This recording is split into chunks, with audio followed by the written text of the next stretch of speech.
지금 이 순간에도 당신의 돈이 놓인 자리는 점점 더 위험해지고 있습니다. 주식이 오르고 집값이 오르고 금까지 오릅니다. 그래서 사람들은 말하죠. 지금이 기회다. 하지만 역사에서는 바로 이런 장면을 경고 신호로 기록해왔습니다. 대부분의 자산이 동시에 오를 때 그 뒤에는 종종 하나가 따라왔습니다. 바로 폭풍 전야였습니다. 지금 시장에 쏟아지는 돈의 정체를 보면 답이 나옵니다. 상당 부분이 빚으로 만들어진 돈이거든요.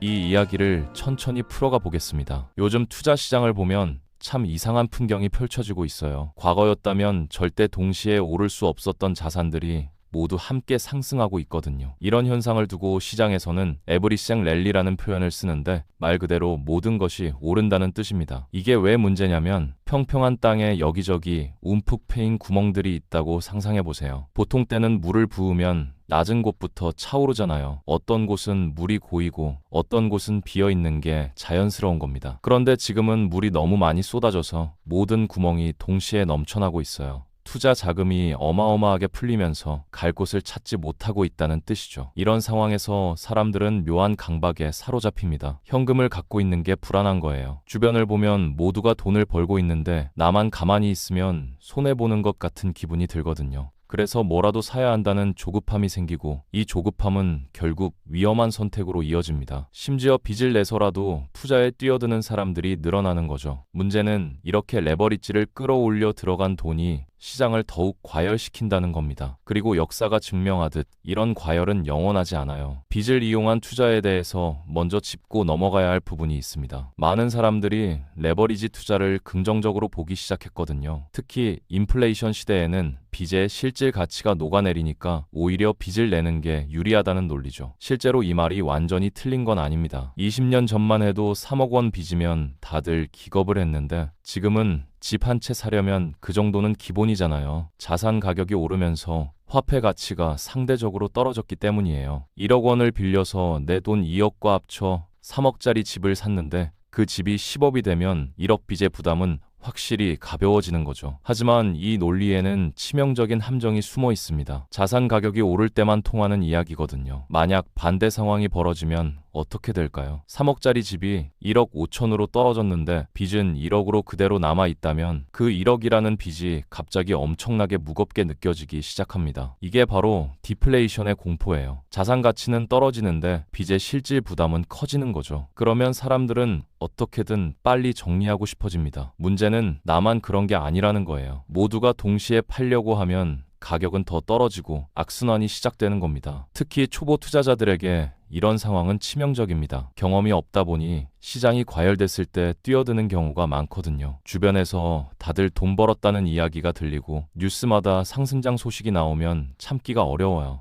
그래서 머뭇거리다가 결국 꼭대기 근처에서 진입하게 되는데 이때 자신감이 생겨서 레버리지까지 쓰면 정말 위험해집니다. 시장의 색깔이 바뀌는 순간 모든 게 무너질 수 있거든요. 코로나 시기를 떠올려 보세요. 언택트가 화두였고 컴퓨터, 반도체 관련 주식들이 폭발적으로 올랐죠. 그런데 2년 뒤 상황이 바뀌면서 반도체 과잉 공급 이야기가 나오기 시작했고 그렇게 잘 나가던 종목들이 1년 내내 고전했습니다. 그래서 경험 있는 투자자일수록 분산을 강조하는 겁니다. 한 곳에 몰빵하는 건 초보자들의 특징이에요. 성공 경험이 한두 번 생기면 자신이 야수의 심장을 가진 줄 착각하거든요. 내가 천재인가 싶고 이번에도 성공할 것 같은 확신이 들어서 더 큰 돈을 한 곳에 몰아붙습니다. 하지만 시장은 언제나 예상치 못한 순간에 방향을 틀어요. 그리고 그 순간 레버리지를 쓴 사람들은 감당할 수 없는 손실을 마주하게 되는 거죠. 그렇다면 빚을 절대 쓰면 안 되느냐? 그건 아닙니다. 핵심은 빚을 불처럼 다뤄야 한다는 겁니다. 불은 필요하지만 위험하잖아요. 제대로 통제하지 못하면 모든 걸 태워버리는 게 불이에요.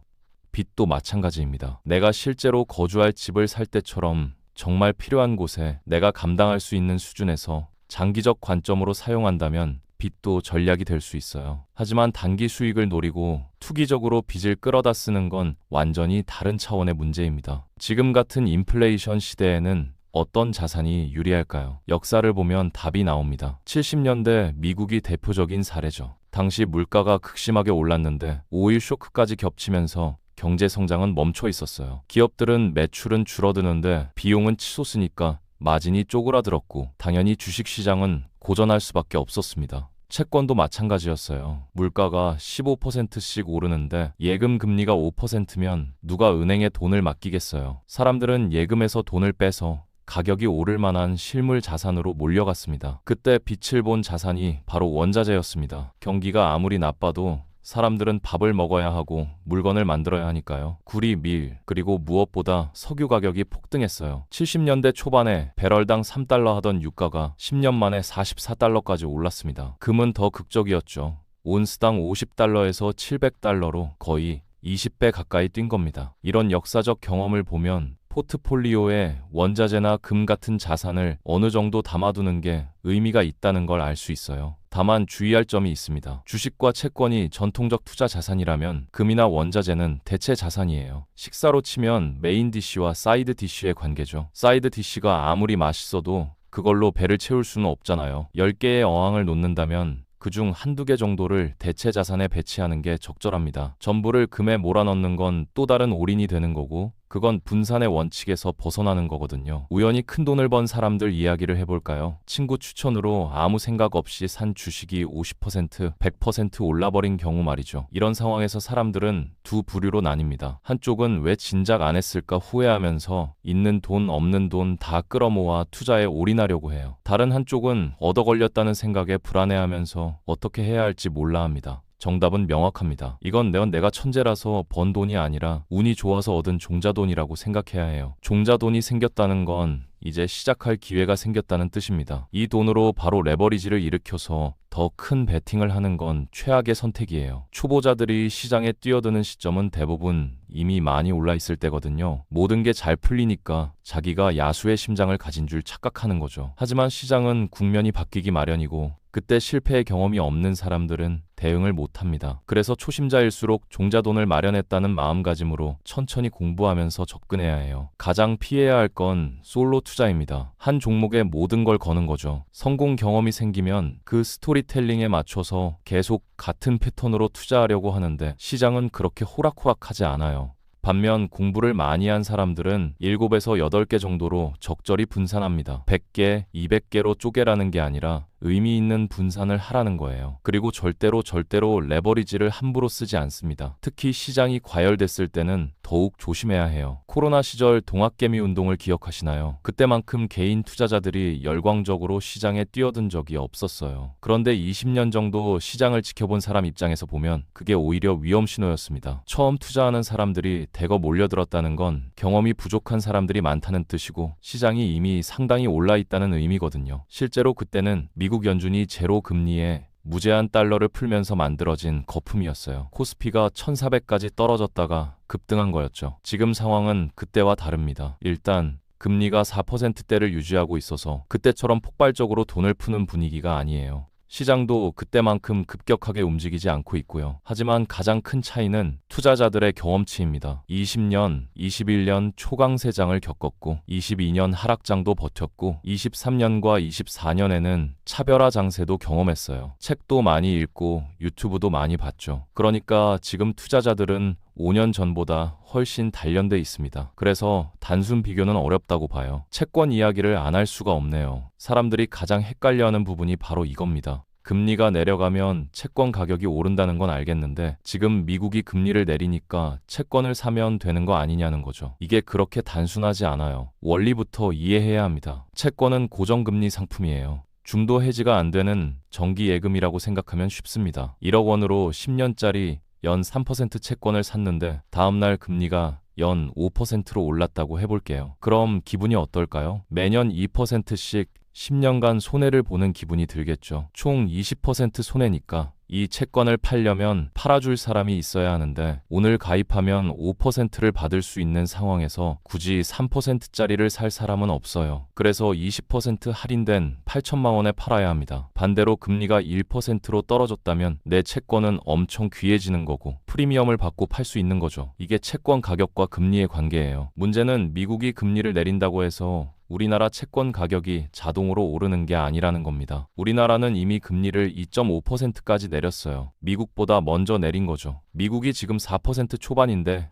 우리가 따라내릴 여력이 별로 없습니다. 게다가 시장은 이미 금리 인하를 예상하고 움직여요. 실적 발표 전에 주가가 먼저 오르는 것처럼 금리 인하 전에 채권 가격이 선반영되는 경우가 많다는 거죠. 그러니까 금리가 내려간다고 무조건 채권을 사면 돈 번다는 식의 단순한 공식은 통하지 않아요. 채권 투자에서 가장 중요한 건 기간입니다. 만기까지 보유하면 채권은 안전자산이 맞아요. 원금과 이자를 보장받으니까요. 하지만 중간에 팔아야 한다면 상황이 완전히 달라집니다. 특히 10년, 20년, 30년짜리 장기 채권은 금리 변동에 엄청나게 민감해요. 금리가 조금만 움직여도 가격이 크게 흔들리거든요. 초보자가 단기 수익을 노리고 30년짜리 채권을 샀다가 금리가 오르면 그 손실은 상상 이상입니다. 그래서 경험 많은 투자자들도 20년, 30년 만기 채권은 조심스럽게 접근해요. 오히려 안전하게 가려면 10년 이하, 가능하면 5년 이하 만기를 고려하는 게 낫습니다. 채권을 공격적 자산으로 쓰고 싶다면 그건 주식 못지않은 변동성을 각오해야 해요. 30년짜리 채권은 10년짜리의 3배 레버리지라고 보면 됩니다. 금리가 움직일 때 가격 변동이 그만큼 크다는 뜻이죠. 그러니까 채권을 안전자산이라고만 생각하면 안 돼요. 기간과 전략에 따라 얼마든지 위험 자산이 될 수 있습니다. 다만 한 가지 예외가 있습니다. 금리가 역사적으로 높을 때 장기 채권을 사두는 전략이죠. 3년 전쯤 레고랜드 사태 때를 생각해 보세요. 국채 금리가 4에서 5%까지 올랐고 정기 예금도 5.5%를 넘었어요. 그때 5년짜리 예금을 들었다면 아직 만기가 안 됐을 테고 5.5%를 계속 누리고 있는 거잖아요. 지금은 그런 금리를 찾아볼 수 없으니까 엄청난 메리트죠. 앞으로 다시 그런 금리를 보기 어려울 것 같다는 판단이 서면 일부는 그렇게 묶어두는 것도 전략입니다. 물론 이것도 전체 자산의 일부여야 하고요. 한국 시장의 구조적 문제를 짚어볼 필요가 있어요. 왜 우리는 미국이 10 오르면 7 정도밖에 못 오르고 미국이 7 떨어지면 우리는 20이 떨어지는 걸까요? 억울하지만 이유가 있습니다.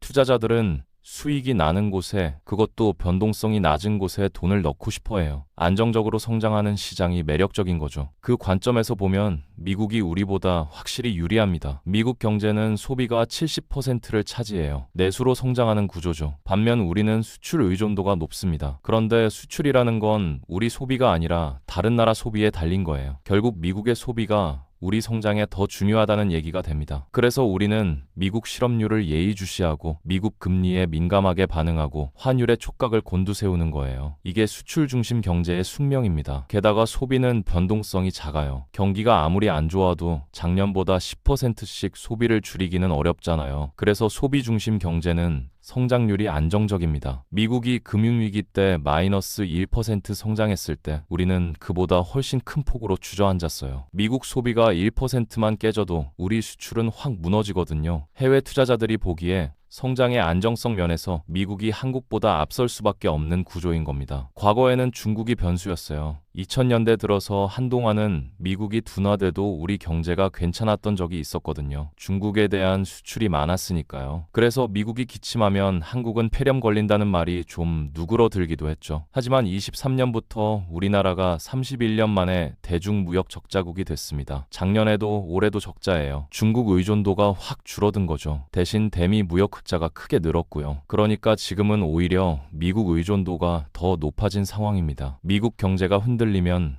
우리가 직격탄을 맞을 수밖에 없어요. 그럼 미국 소비 상황은 어떨까요? 소프트 랜딩이라는 표현을 쓰긴 하는데 밑바닥에서는 조금씩 균열이 보입니다. 미국 기준 금리가 4%대 초반이에요. 우리 기준으로 보면 높은 수준이죠. 거기다 소비자 물가 상승률이 3% 정도 되는데 이게 안정됐다고 보기 어려워요. 연준의 목표치가 2%거든요. 게다가 지난 몇 년간 이미 엄청나게 올랐던 물가 위에 또 3%가 오르는 겁니다. 10에서 9% 오르는 것보다 100에서 3% 오르는 게 절대값으로는 더 클 수도 있다는 거죠. 그래서 지금 미국은 고금리와 고물가가 동시에 작동하는 상황입니다. 특히 저소득층의 실업률이 올라가고 있다는 보도가 나오고 있어요. 돈은 못 버는데 이자는 많이 내야 하고 물가는 높고 빚 부담은 커지는 거죠. 이런 상황이 계속되면 저소득층부터 소비가 꺾이기 시작합니다. 빅테크는 AI 혁명으로 여전히 호황이지만 밑에서부터 균열이 시작되고 있다는 신호예요. 과거 데이터를 보면 미국 경제는 둔화 신호가 나타나면 생각보다 빠르게 꺾이는 경향이 있습니다. 그래서 트럼프가 금리를 낮추라고 압박하는 거고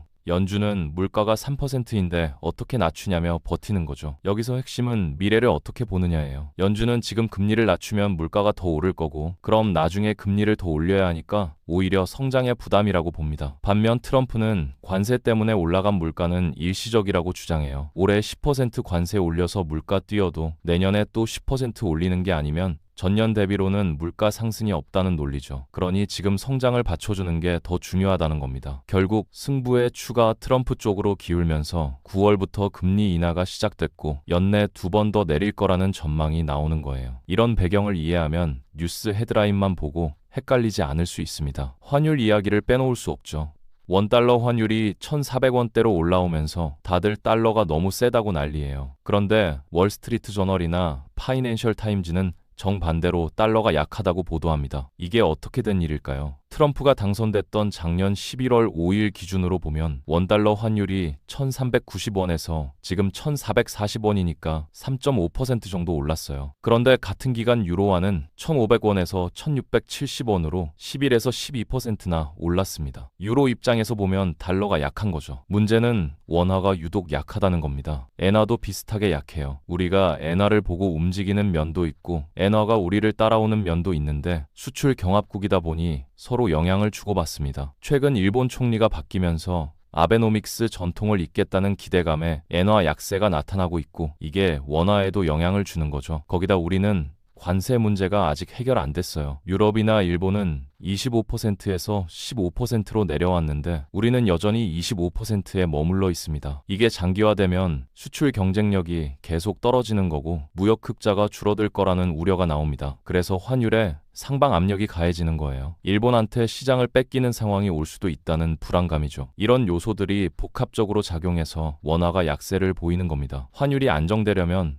이 문제들이 어느 정도 해소돼야 해요. 환율이 내려가는 게 무조건 좋은 건 아닙니다. 다른 나라들이 자국 통화를 적절히 약세로 만들어서 수출 경쟁력을 높이려고 하는데 우리만 강세면 수출이 안 됩니다. 실제로 아베 신조가 들어왔던 22년에 엔화 환율이 1,500원 정도 했는데 최근에는 100엔당 940원 정도예요. 30% 이상 떨어진 거죠. 그 결과 일본의 수출 경쟁력이 엄청나게 높아졌고 니케이 지수는 8,000엔 8,000에서 48,000으로 6배 뛰었습니다. 같은 기간 코스피는 2,000에서 4,000도 안 됐으니 2배가 안 되는 거예요. 물론 일본의 밸류업 프로그램 같은 다른 요인도 있지만 환율의 영향을 무시할 수는 없습니다. 그럼 개인은 뭘 대비해야 할까요? 글로벌 위기가 오기 전에 말이죠. 첫째로 너무 비관할 필요는 없습니다. 하루에 2, 3% 떨어진다고 위기다 난리칠 필요 없어요. 환율이 1,400원 넘었다고 공황 상태에 빠질 이유도 없고요. 냉정하게 봐야 합니다. 위기는 분명히 올 수 있지만 우리는 이미 많은 위기를 겪어봤어요. 과거보다 경제 체력도 강해졌고 경험도 쌓였습니다. 그러니까 막연한 두려움에 투자를 완전히 멈추는 것보다 리스크를 인정하면서 대응하는 게 낫습니다. 그 대응의 핵심이 바로 분산 투자예요. 야수의 심장이 뛴다고 한쪽으로 몰빵하거나 반대로 공포에 질려서 모든 걸 현금으로 빼는 양극단은 피해야 합니다. 가운데 스펙트럼을 안정적으로 유지하는 게 중요해요. 특히 초보자일수록 그래야 합니다. 단기적으로 주가가 떨어지는 걸 보면 견디기 힘들잖아요. 그래서 여러 곳에 나눠놔야 해요.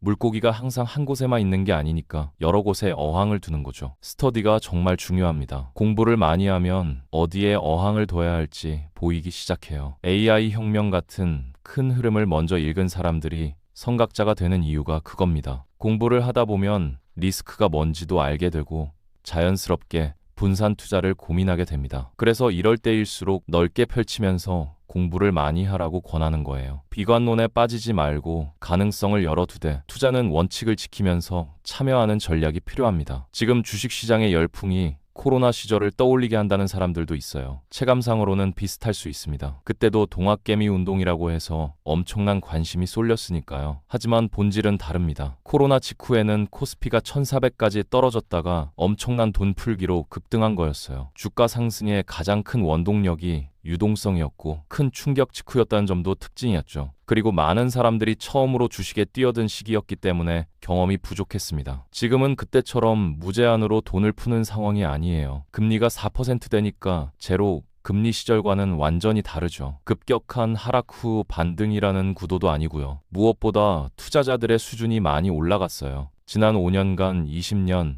21년 초강세장, 22년 하락장, 23년과 24년 차별화 장세를 다 겪어봤습니다. 책도 읽고 유튜브도 보고 실전 경험도 쌓였어요. 그러니까 단순히 열기만 비슷하다고 해서 같은 결과가 나올 거라고 보기는 어렵습니다. 채권과 주식이 투자의 양대 산맥이라면 포트폴리오를 구성할 때 이 둘을 어떻게 배치하느냐가 관건이에요. 전통적으로 주식은 위험자산, 채권은 안전자산으로 분류하지만 앞서 말했듯이 채권도 기간과 전략에 따라 위험해질 수 있습니다. 지금처럼 금리가 내려갈 거라는 기대가 있을 때 채권 투자를 고려하는 건 맞지만 자동으로 수익이 보장되는 건 아니에요. 초보 투자자에게 1,000만 원이 있다면 뭘 하라고 조언할까요? 100만 원씩 10개로 나눠서 ETF에 투자해보라고 합니다. 이게 수익을 내기 위한 게 아니라 공부하기 위한 거예요. 국가대표 감독이 되는 연습이라고 생각하면 됩니다. 국가대표를 뽑을 때 베스트 11을 바로 확정하지 않잖아요. 50명 정도 상비군을 두고 평가전을 여러 번 거치면서 최종 명단을 정합니다. 중남미랑 붙을 때 잘하는 선수가 있고 유럽이랑 붙을 때 강한 선수가 따로 있으니까요. 마찬가지로 20개, 30개 ETF를 실제로 돌려보면서 어떤 자산이 어떤 국면에서 강한지 몸으로 익히는 겁니다. 책으로 공부하면 기억이 잘 안 나는데 직접 해보면 몸이 기억해요. 이게 수업료예요. 1,000만 원을 초분산하면 금융위기가 와도 제로까지 떨어지지 않습니다. ETF 자체가 이미 분산돼 있는데 그걸 또 10개, 20개로 나누면 초분산이 되는 거거든요. 그러니까 안전하게 실전 경험을 쌓을 수 있어요. 중요한 건 분산의 원칙입니다. 자산 분산, 지역 분산, 통화 분산 이 세 가지를 기억해야 해요. 자산 분산은 주식, 채권, 대체 자산으로 나누는 거고요. 지역 분산은 한국, 미국, 유럽, 중국 등 여러 시장에 나눠 담는 겁니다. 통화 분산은 원화 자산만 갖는 게 아니라 달러 자산도 갖는 거예요. 달러 현찰을 금고에 넣으라는 게 아니라 달러로 미국 주식을 사거나 미국 채권을 사는 게 달러 자산입니다. 각 카테고리에서 대표를 뽑아야 해요. 미국 주식, ETF 중에서도 성장주와 가치주가 다르고 대형주와 중소형주가 다릅니다. 초보자라면 둘 다 겪어보는 게 좋아요. 상승장에서 성장주가 잘 뛰지만 하락장에서는 정말 많이 빠지거든요. 반면 가치주는 천천히 따라가지만 바닥을 잘 잡아줍니다. 이런 특성을 책으로만 읽으면 이해가 안 되는데 직접 보유해보면 확실히 알게 돼요. 그래서 2, 3년 평가전을 거치면 내 스타일에 맞는 베스트 11이 완성되는 겁니다. 지금 시장에서 벌어지는 에브리싱 랠리는 정상적인 현상이 아닙니다. 물이 너무 많이 부어져서 모든 구멍이 넘치는 상황이에요. 장밋빛 미래와 거대한 성장을 가져올 수도 있지만 이면에는 리스크가 자리하고 있습니다. 그리고 그 리스크에서 가장 큰 위험을 초래하는 게 바로 레버리지예요. 내가 감당할 수 없는 대출은 언제나 신중하게 접근해야 합니다. 금 이야기를 마지막으로 해볼게요. 금은 경기가 안 좋을 때 오른다고만 알고 있는데 정확히는 실질 금리가 낮아질 때 오릅니다. 금은 이자를 안 주는 실물 화폐고 달러는 이자를 주는 종이 화폐예요. 명목 금리가 5%여도 물가가 5% 오르면 실질 금리는 제로입니다. 그럼 종이 화폐의 매력이 떨어지니까 금의 상대적 가치가 올라가는 거죠. 지금 미국이 금리를 내리는데 물가는 여전히 높으니까 실질 금리가 낮아질 거라는 기대에 금값이 오르는 겁니다. 23년에 은행 생활을 시작할 때 금값이 온스당 300달러였는데 지금은 4,000달러가 넘어요. 14배 뛴 겁니다. 그런데 금 자체는 변한 게 없어요. 22년 전 금이나 지금 금이나 똑같은 금덩어리죠. 뭐가 바뀐 거냐면 종이화폐의 가치가 떨어진 겁니다. 달러는 찍을 수 있지만 금은 찍을 수 없으니까요. 금융위기나 코로나 같은 사건이 터지면 달러를 마구 찍게 되고 그럴 때마다 금값이 서전트 점프를 합니다. 앞으로 10년, 20년 안에 그런 이벤트가 한 번쯤 있을까요? 없었으면 좋겠지만 있을 가능성이 크다고 봅니다. 그렇다면 금도 포트폴리오의 하나의 어항으로 담아둘 필요가 있어요. 단기 가격은 예측할 수 없습니다. 최근 며칠간 금값이 급락한 것처럼 과열됐다가 빠지는 일은 얼마든지 있어요. 21년에 온스당 1,900달러까지 올랐던 금이 5년 동안 빠져서 25년 말에는 1,150달러까지 내려간 적도 있습니다. 그래서 내일 사야 되냐, 모레 사야 되냐는 모르겠어요. 하지만 장기 관점에서 포트폴리오에 금을 담아야 하느냐고 묻는다면 저는 예스라고 답합니다. 언젠가 금이 빛나는 날이 올 거라고 보거든요. 그게 언제인지는 아무도 모르지만 그날을 대비해서 어항 하나를 금에 놓아두는 건 충분히 합리적인 전략입니다. 결국 투자는 확률의 게임입니다. 물고기를 쫓아다니는 게 아니라 물고기가 올 만한 곳에 미리 어항을 놓는 거예요. 그러려면 공부해야 하고 경험을 쌓아야 하고 분산해야 합니다. 한 방을 노리는 도박이 아니라 장기적으로 살아남으면서 복리의 마법을 누리는 게 진짜 투자입니다. 지금 같은 과열장에서는 더욱 원칙을 지켜야 해요. 모두가 흥분해 있을 때 냉정함을 유지하는 사람이 결국 승자가 되니까요.